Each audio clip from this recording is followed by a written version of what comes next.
Hi, good morning. My name is Wazim Mohammed, former student of St. Mary's College, CIC, and former member as well of Six Trinidad Sea Scouts, CIC. Thank you for having me on board. Welcome aboard Pilot Launch, Dr. James, named after Delson James, former pilot master. At present, I'm a marine pilot, engaged in duties in marine pilotage in Port of Trinidad and Tobago. And at present, we are in location in Port of Spain, Harbour, Kings Wharf. Behind me, Puerto Rico. She is actually loading cars to be transshipped to Suriname and Guyana and to smaller islands in the Caribbean. My job as a pilot, we go out to ships, meet the ship outside the channel, and we conduct the ship or dock the ship on behalf of the captain using tugs and other means necessary to allow us smooth waiting. When the ship's loaded, then we will take her back out to sea.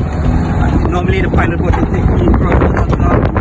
There's a ladder on the side here, a rope ladder. From that ladder we climb up board. My journey to marine pilot included many years at sea. I started as a navigation cadet when leaving doing A levels at St. Mary's College. I went to sea with Alcoa Steamship. Then I was on the ferry MF Panorama for the Port Authority of Trinidad and Tobago. Further opportunities took me to England to study for my first license and Officer of the Watch license, navigation, in which I became a junior navigation officer. This allowed me to sail as a second officer on tankers, LNG, methanol tankers, and other ships. I did my chief mates at South Tyneside College, England. Afterwards, from there I continued sailing on cross-channel ferries between Dover, England, and Calais, France. In 2009, I actually got my Master Unlimited ticket, which means that as a Master Mariner, I'm qualified and certified to captain ships anywhere in the world, including any of these ships that you see here. Right? One of the jobs as a captain you can go on to is marine pilotage. And presently, we have 30 plus pilots in Trinidad and Tobago that service all the ports. Every port in the world will have a local pilot or marine pilot who knows the layout of the port, the shallows, the winds, the currents, and how to get in and out safely. Now, besides for marine pilotage, the maritime industry is full of many opportunities. So I'm not only speaking on behalf of a marine pilot or a ship's captain. Here on the port, if you look around here, you can see container ships loading. Now, shoreside, you have managers for the ports, financiers, accountants, marine superintendents. You even have mechanical engineers who oversee maintenance of the cranes. You have tug vessels that help tow the vessels. You have berthing officers. In the chemical industry, the oil and gas, you have tanker terminal officials. There are surveyors, naval architects who actually design and draw the ships. There's many fields and hundreds of opportunities in the maritime industry. So thank you very much. And before I go, I'm just going to show you quickly and introduce you to some of the wonderful guys I work with. Here's the captain, the Dr. James. Right. And let's go have a quick look. Let's have back to basics.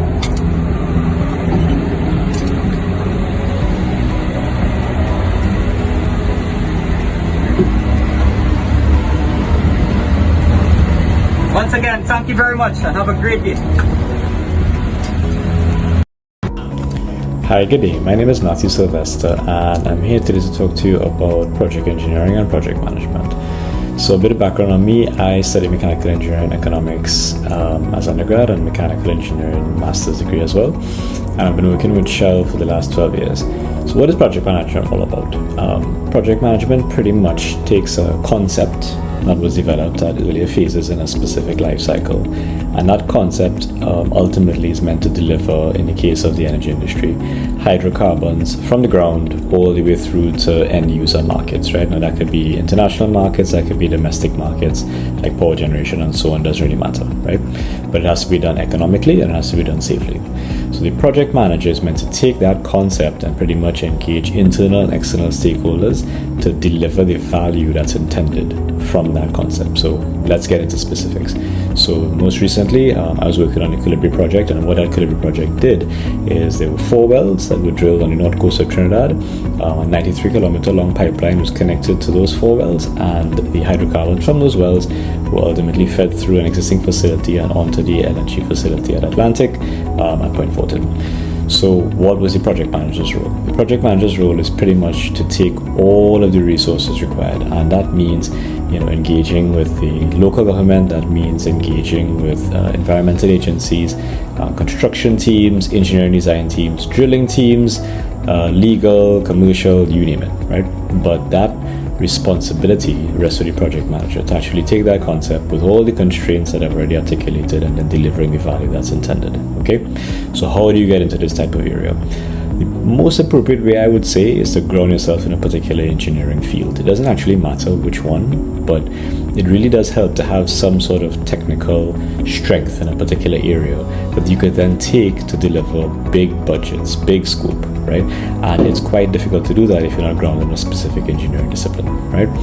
What I would say then is actually you build your business, right? So you start off with small scope, and that may mean delivering scope for $10,000, and then ultimately you find yourself delivering scope for hundreds of millions or even billions of dollars. Okay, so more than happy to have more conversation about it in more detail, but I would just say that project management is an exciting area to be in, particularly in the energy industry. Thank you. Hey fellas, what's going on? My name is Zanan, and I want to talk to you about my career as a drilling engineer.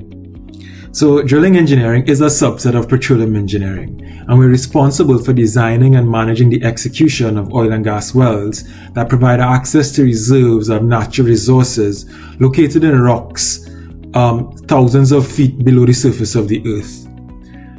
So the energy industry is really split up into 2 types of companies. You have operators that manage and operate the oil and gas fields, companies like BP, EOG, Shell, Petrotrin, or now Heritage.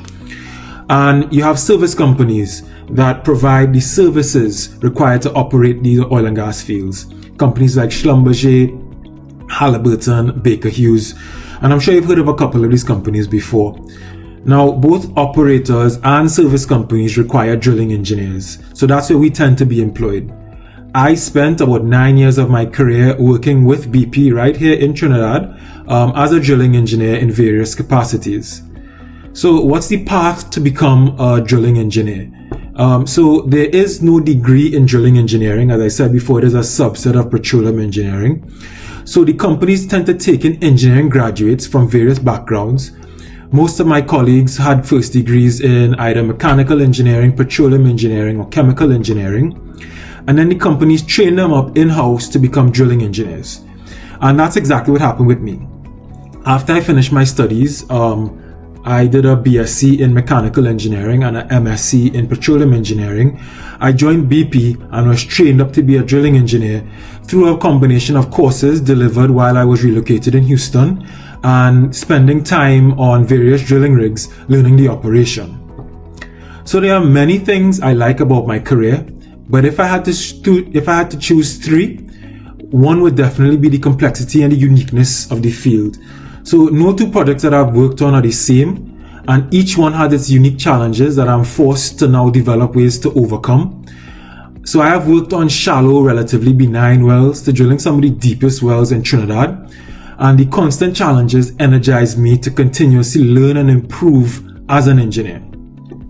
2 is the impactful role that we play in the energy security of Trinidad and Tobago. And finally, in order to deliver wells, drilling engineers must manage a large team of individuals that contribute to various aspects of the project. So this gave me the opportunity to develop my project management and leadership skills at a pretty early stage in my career. And these skills have proven valuable throughout my career. So working in the energy industry has been an extremely rewarding experience for me on many levels. If my journey has interested you, I would strongly encourage you to pursue a career in the energy industry and specifically the field of drilling engineering. Feel free to reach out to me for any more guidance or information or anything energy related. Thanks, and I hope this has helped in your upcoming decision.